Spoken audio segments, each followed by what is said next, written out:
Hello everyone, Iboan, Padakam, Mama Kachak Hondamai. Good evening.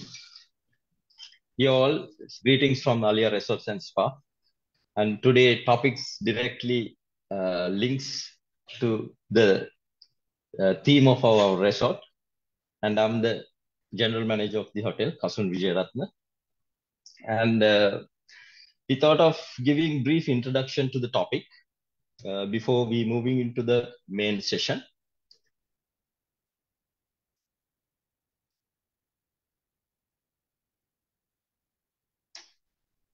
So it's today we are successfully stepped into the eighth session of the Thema talks. And as Gayani previously said, we have created this platform, share the expertise and the experiences which I feel is vital in moving forward. So in 2023, approximately 476 elephants have died in Sri Lanka, according to the Wildlife Conservation.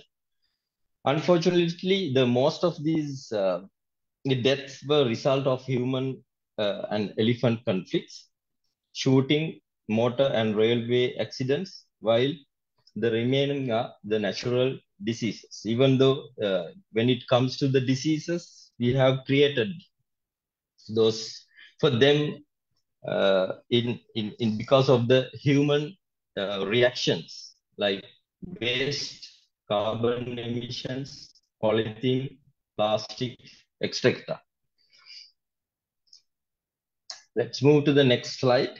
And yes, to brief introduction, I will give you a brief introduction to the Thema collection.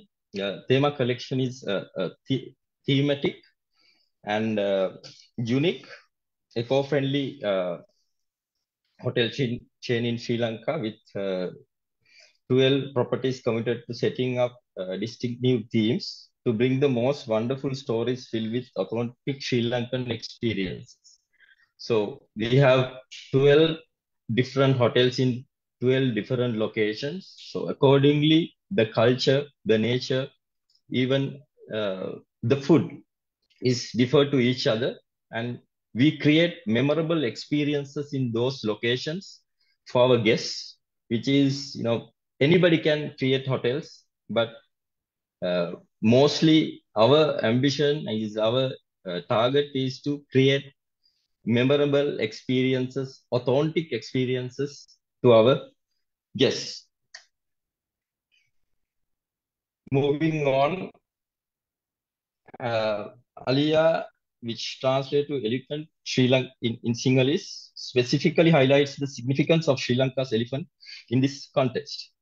And every hotel has a unique story and a concept. The huge mural painting done by the famous street artist uh, David depicts a weeping elephant due to the human elephant conflict, and this picture shows the image of that the sadness of basically if you stepped into sooner you stepped into our hotel, you will see in the lobby two huge pictures. One side you will see the Tumpatrana, means two female elephants and one baby elephant. The other side, back of the electric fence, a big elephant looking at them in a very sad mood because of the fence, he can't join with those three elephants. And so from the beginning, from the very first experience, we create usually in the lobby. So once the guests step into our hotel, they will always feel that our the name, our theme is directly links with everything. And design and the architecture is even the design we have incorporated concept of Chena cultivation. Chena cultivation means the old methods, the traditional methods of cultivate for the cultivation, especially the fields. So we don't use fertilizers. We use the traditional methods to grow the harvest in our hotel. We do have about 6 to 8 acres of paddy fields within the premises. And we do have farmers, they traditionally uh, do the uh, harvesting, the cultivation, and everything is it's very tradition. And even the incorporated the Chena cultivation, where the room design is of the exterior is also, if you can see a lot of roofs within the premises, which showcase the farmer's hut in old days. And even the lighting of the hotel is very dim, and it's something similar to the farmer's hut lighting. It's always warm, white lighting. And uh, the reflection of lamp lights of farmers' huts is always in everywhere within the room. Also, at the night time, once they shut most of the lights, the night light will be the similar to the farmers' huts light, and the path is also the same. So we have created among the hotel that old culture, that ambience, and that environment. And this is few designs which we showcase within the premises. And if you can see to your right hand side, it calls Namanari Kunjarai, or else Namanari Gataya, which is uh, back in Candian Kingdom. They have done this in the temples and in ancient monuments. There are 9 ladies, and it it they have they created like an elephant. It's a knot actually, a showcase elephant. Even our umbrella holders in the hotel, it shows the chain uh, foots of uh, uh, chained elephants. So it's all about, when you step into the lobby, and even the rooms, even in the restaurants, and most of the public areas also, you can see a lot of things related to the elephants in Alia Resort.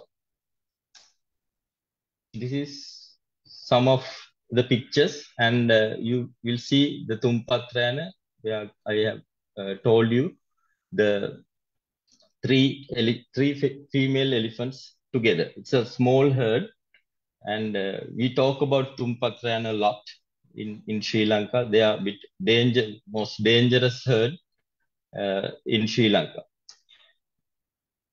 And moving forward, when it comes to the sustainability, the Berry initiative is one of the unique concepts and one of the unique creations within the premises.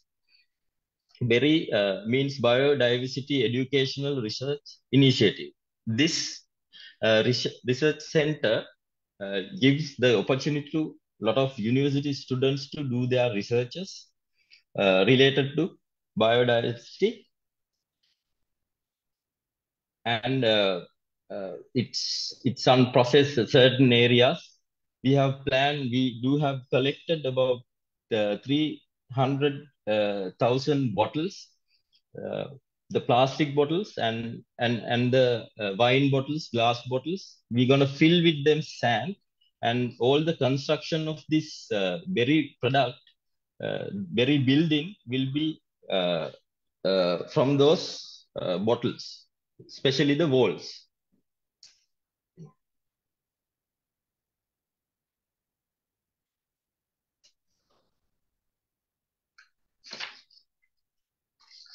And moving on, we collaborate with the Department of Wildlife Conservation to eradicate the invasive species Agada, which spreading the grasslands of Minneria National Park. The spread of this invasive species threatens the feeding lands of the elephants. And addition to that, the sixth biggest animal gathering in the world happens in Min area, which you can see 400 to 500 elephants at once.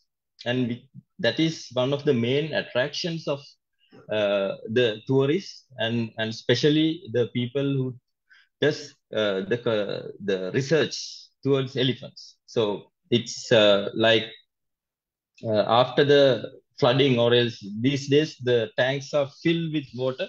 When it comes to the drought, water levels goes down in the min area tank, and small sprouts, the which love the elephants love to eat, the small grass sprouts popped up during this period. So all the elephants comes to eat. They come to eat those newly grown sprouts.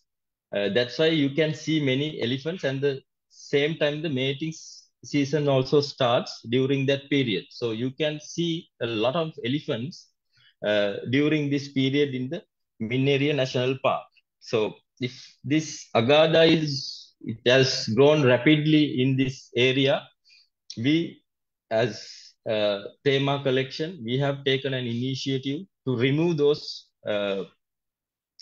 plants and let the sprouts to grow perfectly in this feeding lands.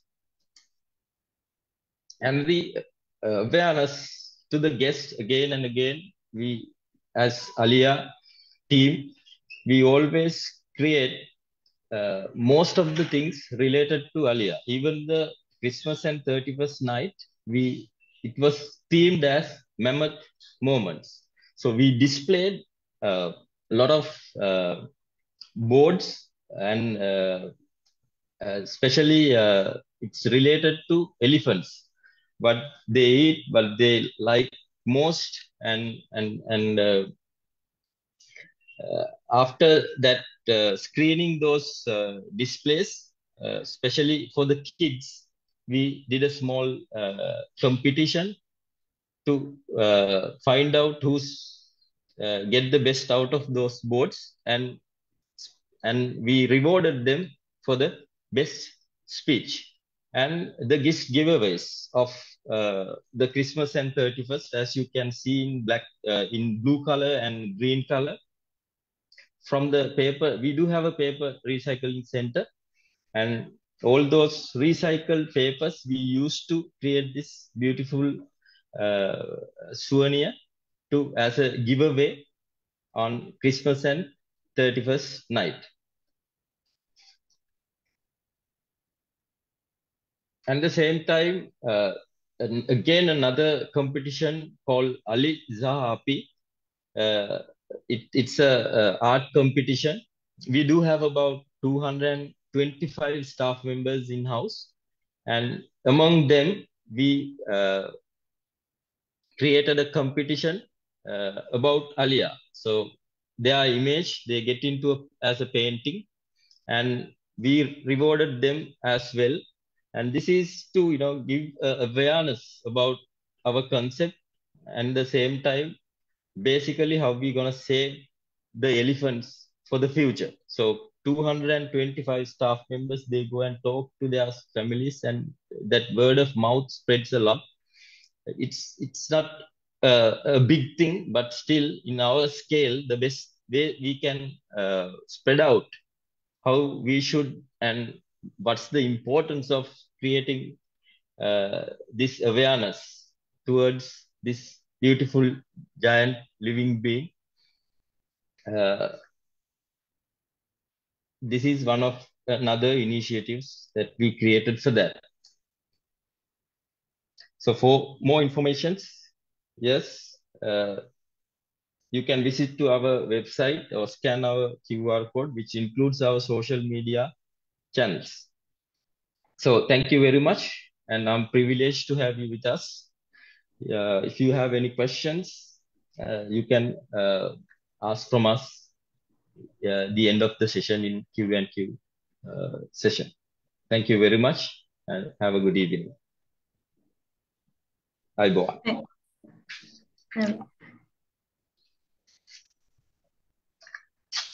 Thank you, Kasun, for that detailed information, and hope everyone got something out of our initiatives that we have done at our earlier resort.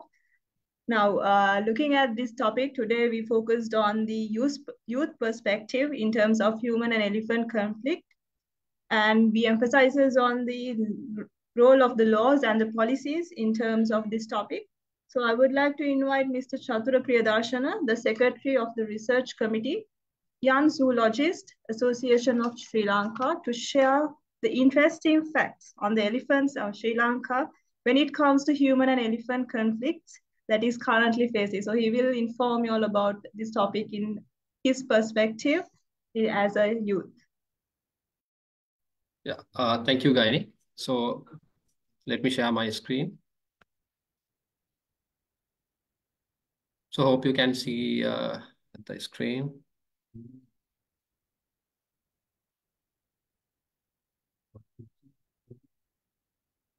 Well, to representing the Young Soldiers Association of Sri Lanka, I'm presenting an introduction to Sri Lankan elephants and the human-elephant conflict in Sri Lanka from a youth perspective. Before going to the HEC, which is we call a human-elephant conflict, let's see the general information about the elephants. So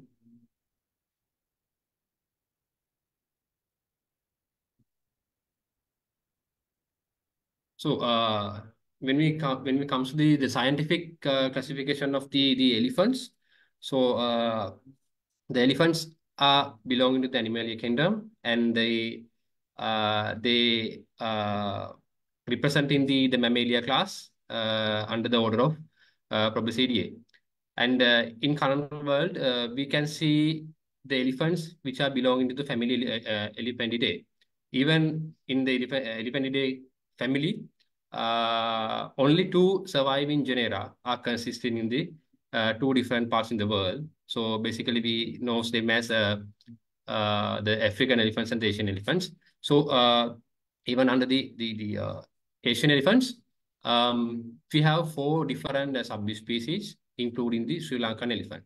So the Sri Lankan subspecies is the darkest Asian elephant species among these four Asian elephants. So let's see the general facts about the Sri Lankan elephant. So basically, we known them as the Elephas maximus maximus, and a well-grown bull elephant height will be like about 8 to 10 feet at their shoulder, and the weight will be around 2 to 5 tons, and they prefer to the tropical and subtropical moist forest and sub-forest areas, and the top speed will be 40 kilometers per hour.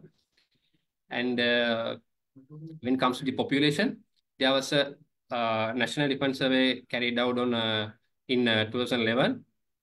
In that survey, the scientists found that 5,879 individuals were in there. And when it comes to the species status, under IUCN status, the Sri Lankan elephants are categorized as the endangered species. So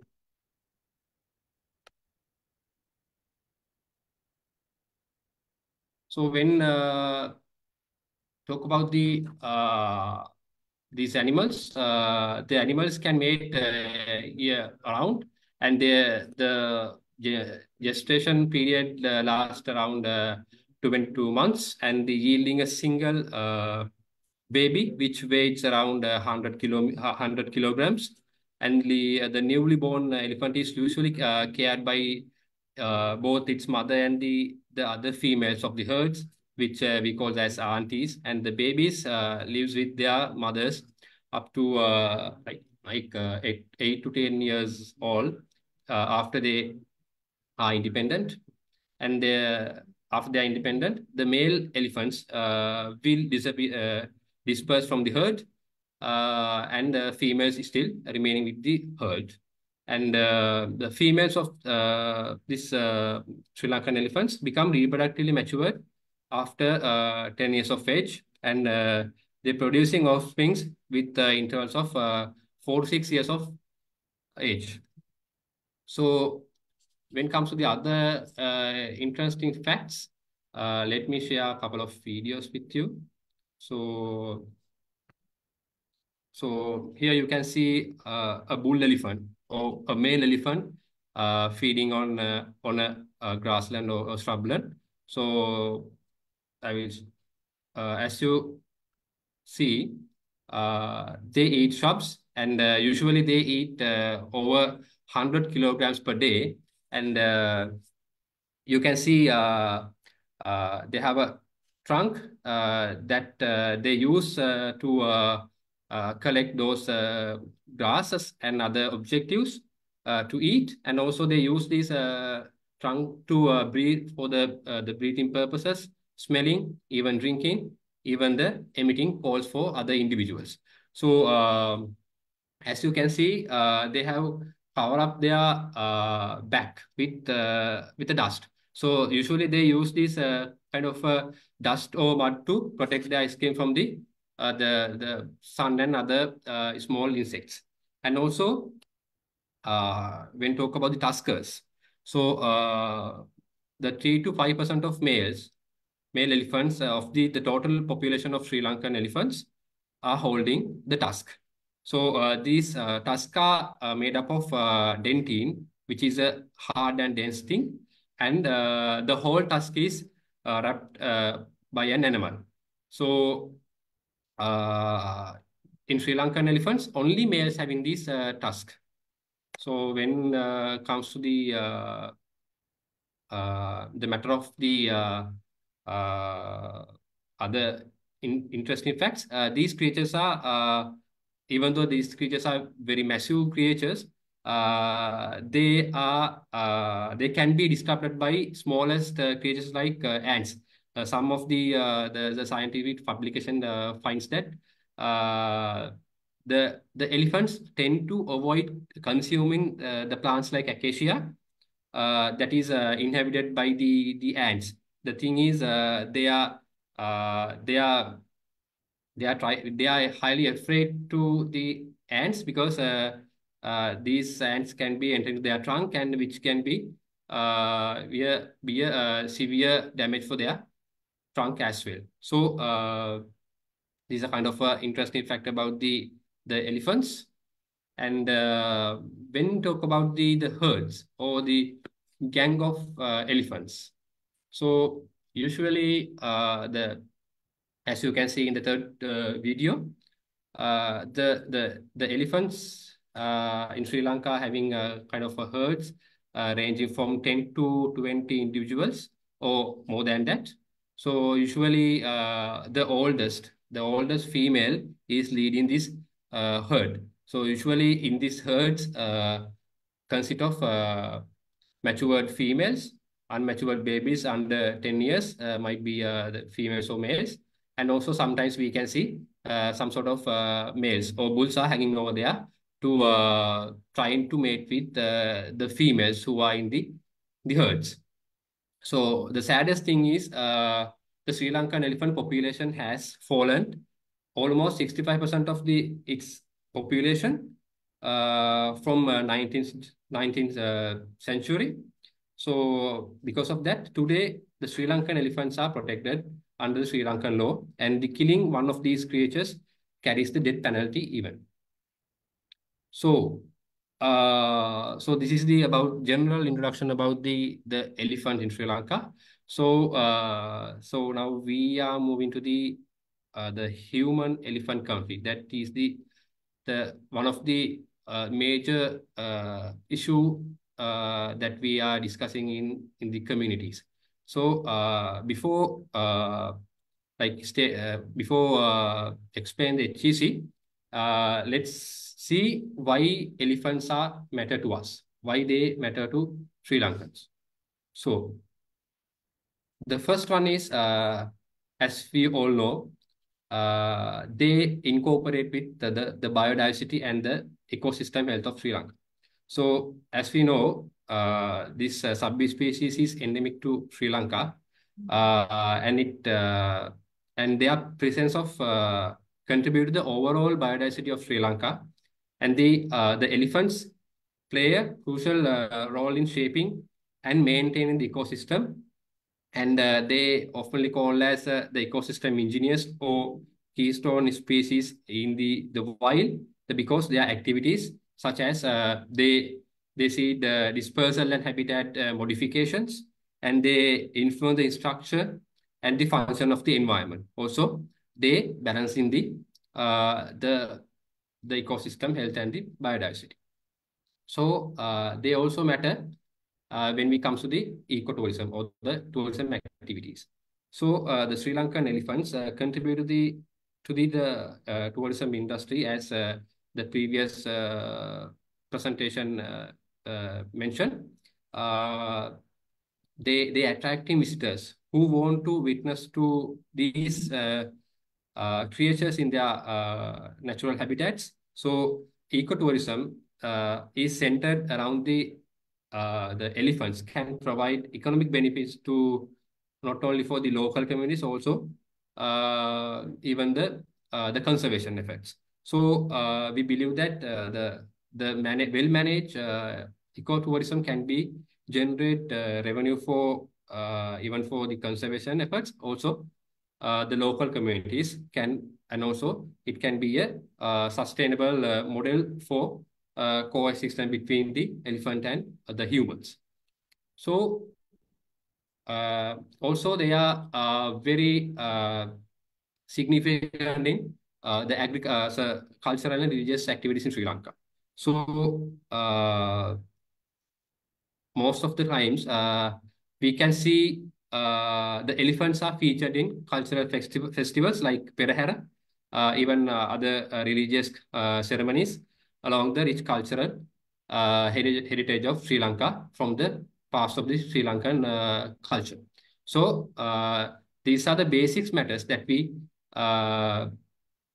these are the basic things that reveal us. They matter to us. So when talk about the lifestyle of the elephants, so the elephants are a bit migratory animals around within the island. So they are traveling very strict routes between the sometimes the wet zone and dry zones, determined by the monsoon seasons. So while migrating, the oldest member of the gang or the herd usually remembers the route and the guidance. Remembers the route and guidance to the group on their way. So also they are really active even the night and the daytime. But sometimes they tend to sleep under the trees in the daytimes. So, and also the like other elephants, the Sri Lankan elephants are communicating within the other individuals and other herds using the visual acoustic and also using chemical signals. The scientist says that at least 14 different vocal and acoustic signals have been using these kind of creatures to communicating with the other animals. I mean, other elephants. Sometimes they use low frequency signals to communicate with the other individuals. So when it comes to the distribution of the animals all around the country, so you can see the map is showing the protected area declared by the Department of Wildlife Conservation. So you can see in the second map the presence of elephants outside those protected areas. So as you can see, there are the red points indicating the elephants who are living outside the protected areas.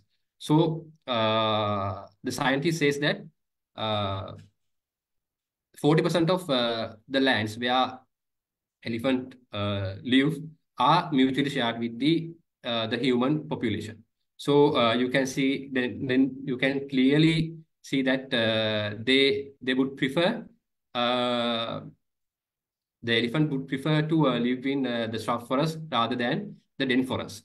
So the thing is, the they can collect small shrubs to eat, and they can collect small leaves to eat rather than the dense forest. And then they have enough water resources, even these kind of areas. And also these elephants are mainly distributed in the dry zone of the area. We know that most of the agricultural activities are happening there. Most of the resources, water resources are included in there. So that's the one of the reasons elephants are hanging out this area. Another thing is the people tend to expand their cultivation through removing those grasslands or shrub areas. And also now because of the rise of the human population, the people tend to remove those even the protected area covers, and they tend to do build-ups. So that also another reason for human-elephant conflict. So this is the idea of the distribution of the forest, protected areas in the country, and the presence of elephants in the country. So this is the crucial thing of due to the HEC. So as you can see, the graph shows the human and elephant deaths due to the human and conflict in Sri Lanka from 2012 to 2023. So as you can see, in 2023, there were 476 elephant deaths were reported, which were killed by humans. And also, there were 169 human deaths were reported due to elephant attacks. So if you can see, the rate of the deaths are gradually increasing year by year. So HEC is not a small thing or small issue in the country. So we need kind of a solution for HEC. So what about this year? So today is 24th, the first January 24th. So I found this post on Facebook last 20 seconds. So by 20 seconds, 18 elephants were killed by humans. So as you can see, this photograph shows one bull elephant was killed by using illegal current wires. So usually the farmers are trying to employ illegal current wires around their farm lands, and when the elephants are coming to the farmlands, they easily get killed. So these kind of activities are happening day by day in the country. So when it comes to the youth perspective regarding the HEC, so as the one of the leading youth organization in the country, we have a lots of thoughts on this HEC and how we can address this HEC. So obviously, we have identified two circumstances because of the HEC. The first one is obviously the impact on local communities. So as you all know, elephants ride in crops, even they damage properties, and they pose in direct threat to human lives. So the financial strain on local farmers and communities is tangible is because of that. So this is the impact on local communities. When we talk about the elephant, because of the rapid cultivation, rapid population increasing, they are losing. The people tend to remove the forest covers and other shrublands that can be utilized for their cultivation and population activities. So it is because of that, the elephants are losing their habitats, and also the forests are getting fragmented. Because of that, they can't migrate. They are using their traditional pathways. So because of that, they lose their food, they lose their uh, traditional pathways, and they lose their mating behaviors, even the microhabitats. So they tend to attack people, humans, and also they try to damage crops in terms of finding foods. So that's uh, the perspective we have regarding the HEC. So as youth, what can we do to mitigate HEC? So for that, we have kind of a plan to mitigate or address these HEC issues. So the first one is we could raise the awareness of in between the young individuals in the communities regarding the HEC, what are the challenges regarding the HEC, and how we can understand the HEC not only from the perspective of the humans, also the animals, and also we can educate the people. By educating the people, or the youth, we can like uh, we can cooperate with the youth minds to contribute to understand the coexistence of the elephants and the humans, and it might important for the conservation of elephant as well as the sustainable development of the country. And the next one is advocacy. So as a youth organization, we believe that youth can be the powerful advocates for the sustainable practices in terms of protecting animals, not only the elephants, all the animals, and also they can advocate the wildlife friendly agriculture practices, and also they can they can do implementation on effective mitigation measures against HEC. So the other one is the innovations. So this is the one of the important thing, because as we know, elephants are very adaptive animals, so they are adapting all the studies that we are coming up within a few time of period. So encouraging the youth and their minds to come up with innovative solution that could be a short-term solution, that could be a mid-term solution, or that could be a long-term solution. Can be mitigate the HEC. As an example, the youth who are living in the area which is the human elephant conflict happening, they can easily form kind of a warning system for farmers, and or they can easily introduce alternative livelihood options rather than going for the removing existing forest cover and do chain cultivations. And also they can introduce the sustainable agriculture practices using minimum usage of lands that we have. So that kind of innovation can minimize the conflict.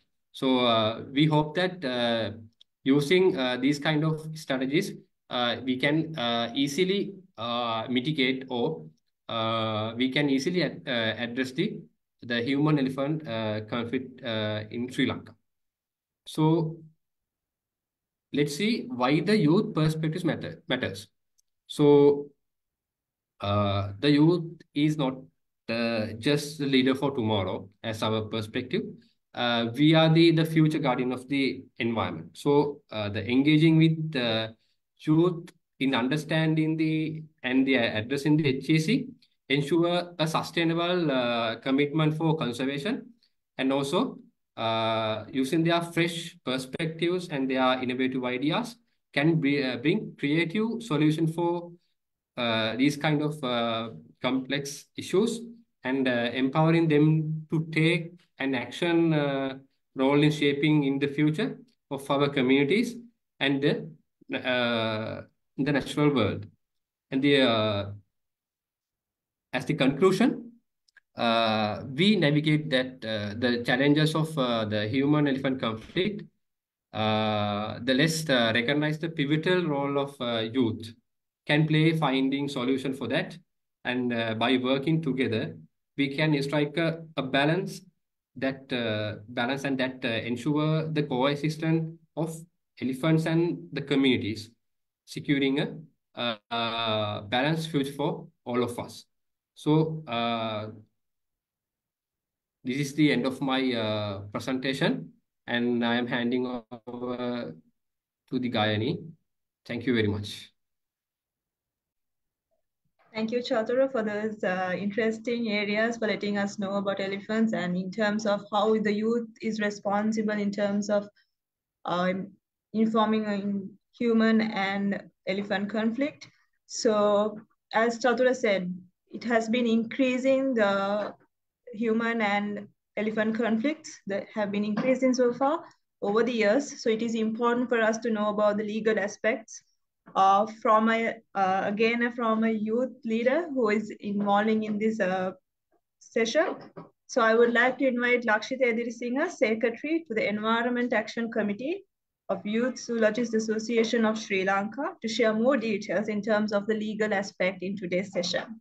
Over to you, Lakshita. Right. Thank you very much, Gayani. I hope I'm audible. I'm going to share my screen. Yes, you are.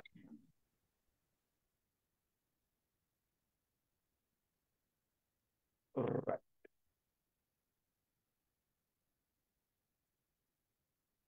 Right. I hope the screen is visible to everyone as well. So in the interest of time, since we're almost running out of time, I'll try to keep it brief, and what I'll try to do in this very brief presentation is I'll try and give a broad perspective or an overview of what type of laws and policies are currently in existence in Sri Lanka with regards to these creatures that we speak about today, that is the elephant. And but before coming to that, I'd also just briefly take all of you through why some of these laws come into being, because I think it's very important for us, not just as the youth, but as a country in moving forward with conservation, to understand where these conservation priorities come from, because laws and policies are also ultimately contingent upon where these conservation priorities lie. And so I'll start off there, and I'll take you very briefly through what's happening around the world as yet, and then I'll come to Sri Lanka and discuss the main legislation that is directly in relation to elephants and elephant conservation and management in Sri Lanka. I'll also very briefly touch upon what are some of the other aspects or perspectives from which we can look at this particular area, that is elephant conservation as well as human elephant conflict, and I'll then try and add a few things to what Chatura already spoke about in terms of what and how we can contribute as we use towards elephant conservation. So I start off my presentation by prefacing it with this idea that laws and policies are ultimately man-made. What is man-made is, of course, going to be influenced by what is happening in society, in the world at a particular point in time, or would be a result of a series of consequences and things that have been happening over a period of years. Now, what I mean to say by that is that there are various sources and various sort of motivations that come from the different social, economic, political, geographic, as well as ecological, as well as community level aspects in different socio-economic contexts, not just in Sri Lanka, maybe in Asia, maybe in Africa, wherever it is around the world. Laws and policies are influenced and motivated by different factors. And when you come to the conservation field and laws related to conservation, it is no different. Now, in almost all the countries where elephants are found across the world, these creatures of elephants have been in constant touch or interaction, or have been sharing sometimes a favorable but sometimes an unfavorable relationship with the different communities. So the way the communities have reacted, responded to, and lived with these creatures have ultimately shaped the different ways in which these communities perceive these creatures. And that, I say, is where sometimes the conservation priorities with regards to these creatures come from, and as a result of which different regions may approach these issues on a different way. Now, this image, all these images are taken from the internet, so all due copyright going to the original owners. Now, this particular image I've taken, this is a old image, and this was for a photograph taken in India. So it shows that from a historic time period, humans and elephants have been in constant interaction with each other. And we as Sri Lankans know very well as to what an important role that the elephant has played in our own history. We have heard about how and what ways elephants have been used, what happened when the colonizers came, and how elephants were poached and they were exported, how the tusks were exported. We've heard about the famous Sanam Kral and so on and so forth. And so, from a historic perspective, humans and elephants have been in constant interaction. Now, the second debate, I think Chatura also shared with regards to tourism. That Sri Lanka is popularly known as one of the best tourist destinations to see elephants in their natural habitat. And so, obviously, there is an aspect involved, an economic aspect involved when it comes to elephants as well. Thirdly, and this is all something that Chatura touched upon, where culture and religion have also a role to play in deciding the conservation priorities or the importance that we attach to the elephant. And now this image is of course from an African, where in the background you see all the tusks that have been apprehended that were supposed to go into other markets are being destroyed. So that market is being destroyed for the tusks. So like I said, and this of course is currently unfortunately become everyday news in Sri Lankan news or radio channel, whatever source you get your news from, you will hear. And like Chatur also showed you the Facebook post about 18 elephant deaths having been caused in the year 2024 so far, that this has become an everyday operation. So this is an and these are some of the ways in which the local communities, in fact, have reacted and responded to the election. So what I mean to say by showing all these examples and giving a bit of context is to say that the ways in which different countries, different regions of the world approach conservation and approach elephant conservation will be decided and will to a great extent will be determined on the general attitude that the people, the lawmakers, the policymakers have towards these animals, and that general attitude is influenced or motivated, or however may you call it, shaped or guided to a very great extent by the different social economic circumstances that are in it. I have preface my discussion by saying that. Now, however that may be, when it comes to conservation around the world, it's generally accepted that the elephant has been sometimes more of a symbol of conservation priorities around the world because of the very reason as to how Chatura highlighted as to the importance of the role that an elephant plays in an ecosystem. How they are important as keystone species, and especially how the subspecies that are found in Sri Lanka, endemic to Sri Lanka, and for all those reasons, conservation why the elephant has become a priority now. This I took this image to show that this is the logo of the CITES convention. The CITES is an international convention on the trading of endangered species, and the logo in itself is made in the shape of an elephant with the tusk protruding outside. So it just goes on to show that the world at large is also very much focused on elephant conservation.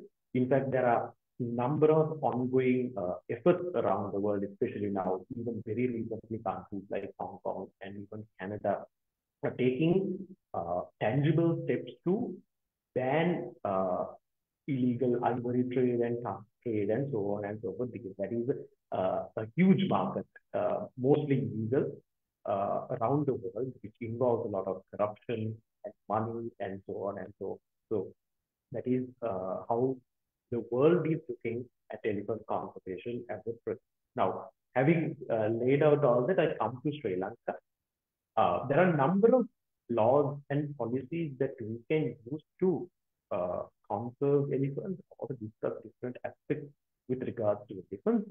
But the key legislation that we always discuss with regards to wildlife protection in Sri Lanka is the Fauna and Flora Protection Ordinance. So what I'm trying to do here is to give you a very brief overview of what and how the Flora and Fauna Protection Ordinance discusses elephants and elephant conservation. At the outset, uh, because of the importance that we as a country have attached to the elephant, the Fauna and Flora Protection Ordinance has a uh, number of provisions that directly speak about elephants. In fact, in my opinion, as far as the Fauna and Flora Protection Ordinance is concerned, the elephant is the most focused on and the most protected species under this particular ordinance, particular law. Now, I'll take you through some of the key aspects with regards to elephant conservation when it comes to the Flora and Fauna Protection Ordinance, or as we call it in short, the FFPO. First point that I have highlighted is MERs, or Managed Elephant Reserves, which came into being very recently, although it was introduced as a form of a protected area into the FFPO. The actual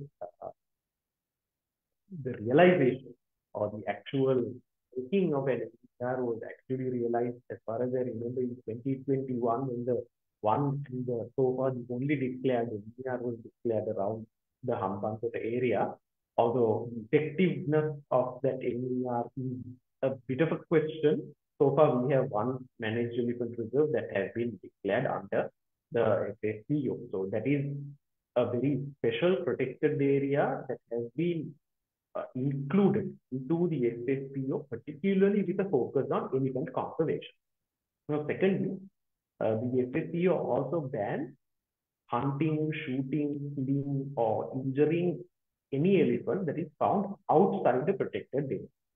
Now, in this very brief discussion, I also want to direct your attention to a very important point, because as Sri Lankans or sometimes as the youth, we can very easily get afraid by the fact that, okay, this is the law, and so either we abide by it, or if a question comes as to why that law is in place, we particularly don't know the answer to that. And I think as youth, we should not just limit ourselves to know what the law is, but also understand where these laws come from and why these laws are put in place. And that is why I started my discussion by discussing a bit about the context in which these laws emerge.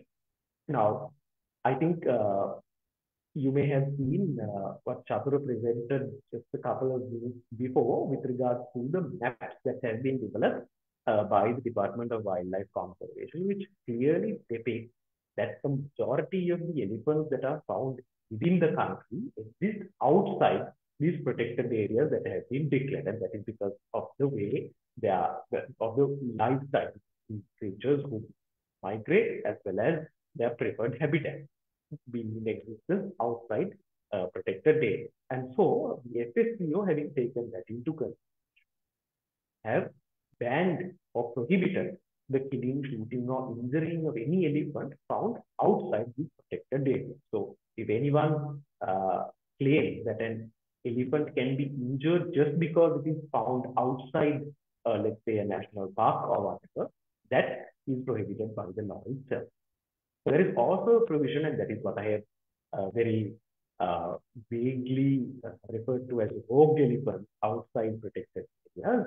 Although that term was never used in the law. The law also provides as to the way the Director General of the Department of Wildlife Conservation and how he can authorize and how he can act in case that there is a likelihood of harm or a serious threat to the lives or property of people being damaged. And this includes likelihood of harm to crops, to property, to human life as well. And there are particular provisions given in the law. And that once again is giving a limited framework within which you can take the community perspective into consideration, human life and human property into consideration in managing these, elements.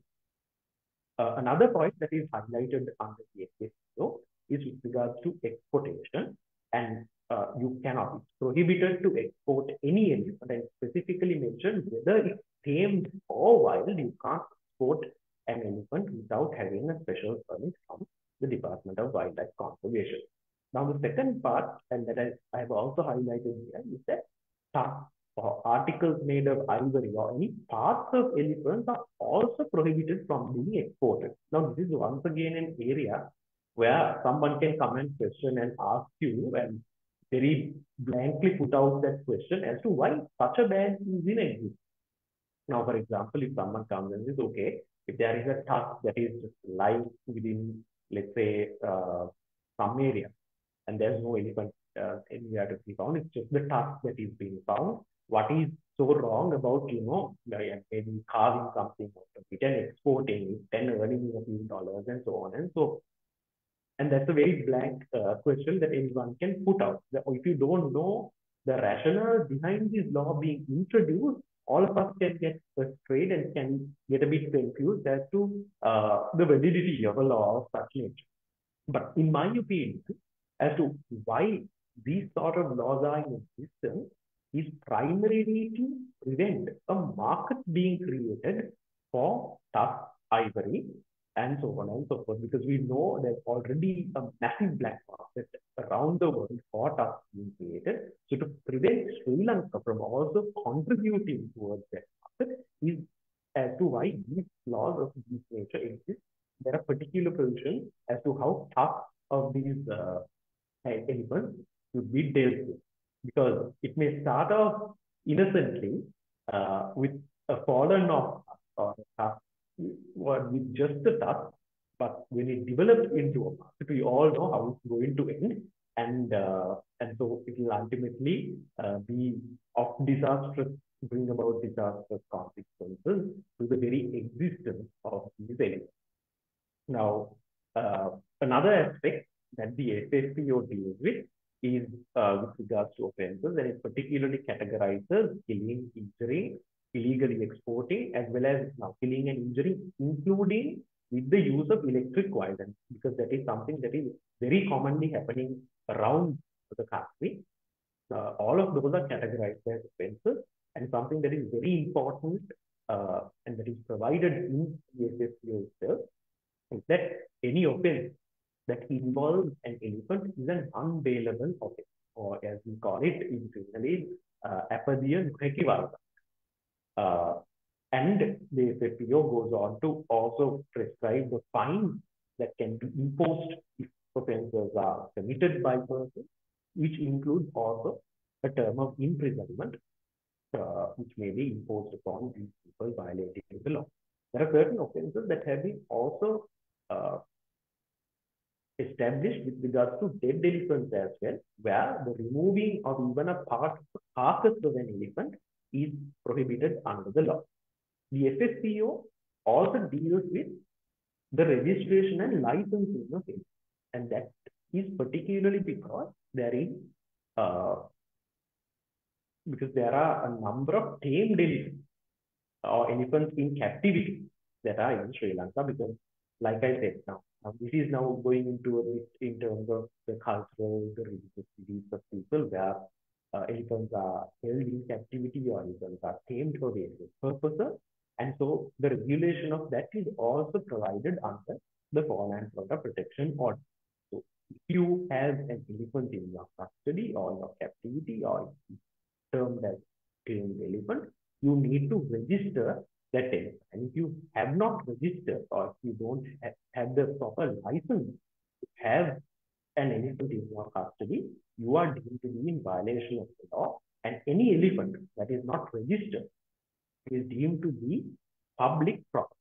And so, not just the Fauna and Flora Protection Instrument, but the Offences Against the Public Property Act can also be used for the protection of these species in case that happens. Now, this registration and licensing of elephants is not just in terms of the elephant itself, but the act also goes on, or the ordinance also goes on to provide that, say, for example, you have a cow elephant or a female elephant in your captivity, and if that female elephant is in the gestation period, or in layman terms, is pregnant, you still have to report that to the Department of Wildlife Conservation. If that elephant gives birth, even if it's a miscarriage, you still have to report that to the Department of Wildlife Conservation. Once again, into question as to why these things are in place. Now, for example, if this provision did not exist, anyone can show, even if a miscarriage happened, anyone can say, okay, an elephant was born, and can very well go into the wild and capture another elephant and come and register it as the offspring of the female elephant you had. So, in order to prevent such mischief from happening, is to why the law lays out very clearly that even if calf is born and if a miscarriage happens, still that should be reported to the Department of Wildlife Conservation. Similarly, like I said earlier, you have to register and obtain a license with regard to calves as well, that is in your custody, and the FSU also goes on to describe as to why elephant officers and how officers should be established around the country. Now, this is a very brief or overview of what the FSPO and in what ways the FSPO deals with the species of elephant. Now, in addition to that, there are a number of national policies that are directly related to elephant conservation in Sri Lanka. Of course, like I said, just like the law, there are a number of policies that can also come into play when it comes to elephant conservation. We have a national wildlife policy, which particularly speaks about preserving our wildlife and the resources and genetic diversity. We also have, in my opinion, an outdated national policy for the management of wild elephants in Sri Lanka, which made in 2006, which is closer to 2 decades back. Statistics have changed, the effects on elephant populations have changed, the human-elephant conflict has exacerbated. So now, having taken that all into consideration, it's high time that we go for a revised or updated wild elephant policy in Sri Lanka. So far, what has been done is that subsequently there was a presidential task force that was appointed in 2020, and a national action plan for human-elephant conflict mitigation was drafted. I personally don't know at which point of implementation that is currently at, but it has been drafted. But in my opinion, what we need to go for is for an overall conservation strategy for the elephant and the human-elephant conflict can be a part of that overall plan or the policy for elephant conservation. I will also now, having dealt with the FFPO and the national policy, I will also very briefly go into the other aspects that we need to look into when we take elephant conservation and as well as balancing community rights into consideration.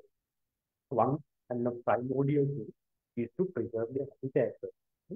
Now, as explained earlier, the FFPO also provides provisions on declaring protected areas across the country. So does the forest conservation model as well. And so protected areas can be declared, and even outside protected areas, I explained as to how the elephant can be protected. But it's also crucial to look at, that is the second point that I come to, about a general land policy. So I don't think we have that at this point in time. So it's essential to look at how and for what purposes state lands will be given, and in giving out state lands for development purposes or for other purposes, what is to take into consideration the impact that it would have on aspects such as the human conflict. Thirdly, now because electric wires have been the most popular strategy that has been used in mitigating the human-elephant conflict, although successes and failures are debated. If we are to use electric wires as a mitigation mechanism. If we continue to do so, there needs to be some regulation with regards to electric wires. And acts such as we have an Electricity Act in Sri Lanka, and maybe under the Electricity Act, certain regulations can be made for the regulation of electric wires, which can be drawn as a mitigation mechanism in conflict. Also, I briefly touched upon how the aspect of public property comes into being. So the law related to public property or related to the public property actually also be useful for someone who is really influence or in the conflict, whatever he can have a direct effect on as well. Tourism is something that we spoke about, we have an act, but it's also about how you use that particular act, about how you use the laws and the regulations with regard to tourism in such a way that it facilitates conservation and also it generally guides tourism in this country towards the aspect of ecotourism. Captive elephants are an important aspect that we need to also take into consideration when we think about elephants and communities in particular. And so the welfare of these elephants, the way in which these elephants are kept and the way they are treated, so on and so forth, will also be aspects that will be taken into consideration when we discuss about elephant conservation. And of course, a very popular term that is everyday in sustainable development. So any development that takes place in the product market, I firmly believe should be sustainable. And so determining sustainability will have an impact or should be guided by conservation of animals such as the elephant, which has a very crucial role to play, especially within ecosystems, and also because of the importance that such species have in human interaction. And the final thing is to say the community perspective is consideration that is come to. So what I mean to say by looking at these different aspects is that when you approach any issue, not just elephant farm, but any environmental issues that it is very important that you don't restrict and narrow down your path on one single way, but always try to approach it from a multiplicity of viewpoints, because that in many instances give you the most feasible and the best possible, most sustainable outcome, and that is something that we should try to. I will also very briefly speak about a few things that we as the youth can do. Most of the things were touched by Dr. Pradyum, going to those aspects once again. But in addition to that, I think we do have a very crucial role to play when it comes to productivity. I am someone, as the Young Geological Association of Sri Lanka, what we believe in is that informed decision making when it comes to conservation should come from, firstly, from education, and secondly, from a solid scientific understanding of different species. And for us to have a good scientific understanding, we need research and we need data. That is something that we lack in Sri Lanka, particularly when it comes to conservation. As a youth, we have the time, we have most importantly energy, and we can create that passion within us to get involved in research with regards to it. Utmost important, because like Dr. said, the last elephant survey was conducted over a decade ago. Many things would have been changed by now. We speak about the number of elephant deaths without knowing the actual elephant population as at present. So we don't really know whether there is a rise or if there is a fall, and if there is a fall, to what extent there is a fall, and how long these elephant populations can be viably sustained in this country without having that baseline data with us. And for us to do that, we definitely need, as the youth, to contribute to research, to data gathering, and for scientific research purposes, which not only facilitates conservation, but will also guide and help lawmaking and policy making as well.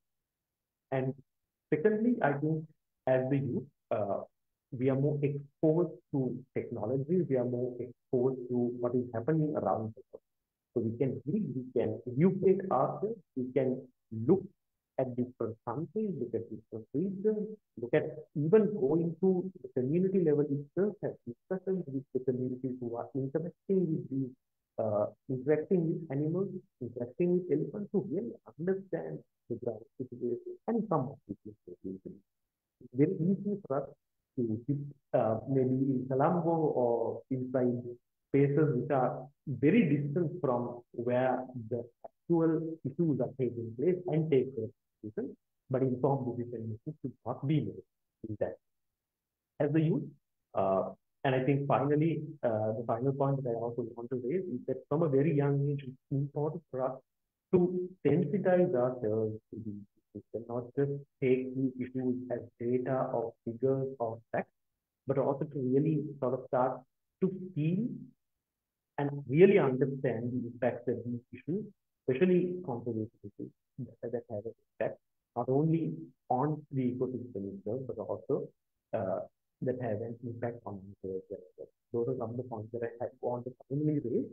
Of course, there are a number of legal and policy perspectives that one can look into when it comes to education. And more than happy to discuss if there is any further question that is will come up later on.